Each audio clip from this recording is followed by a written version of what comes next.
लौटोरी तहारे बाई राजा अब आठो पोहर मारल जाई माजा अरे का बुझल लागल लौटोरी तहारे बाई राजा अब आठो पोहर मारल जाई माजा शादी हो तनी हमार तारा भैया से यारे अब कोरी हो ना घर में बाबा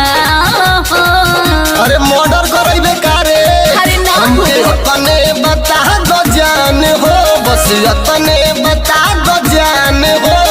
भौजी को हम की माल हो बस अपने बता दो जान हो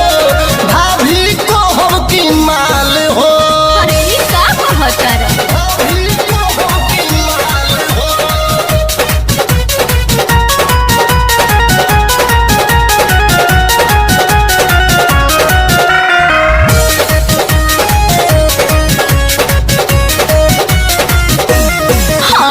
भैया के मुँह बोरे अपना कहियो हमके भाभी घर से बहरी जाते ही ताला में डले ह चाभी बुझला बड़े चल हाथ बड़े रे महाभारत को रोई बेकारे हमके मरवई बेकारे महाभारत को रोई बेकारे हमके मरवई बेकारे तहरा बिना जियो बनाही भूख बनाही निहाल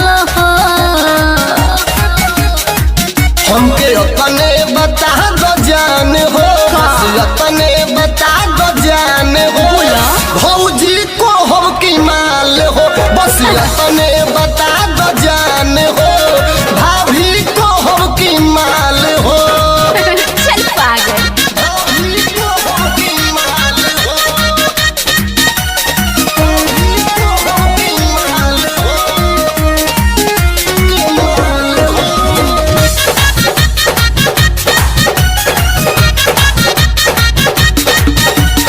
कोहे सरिता प्यार में इतना लेवे कपरी रिक्स हो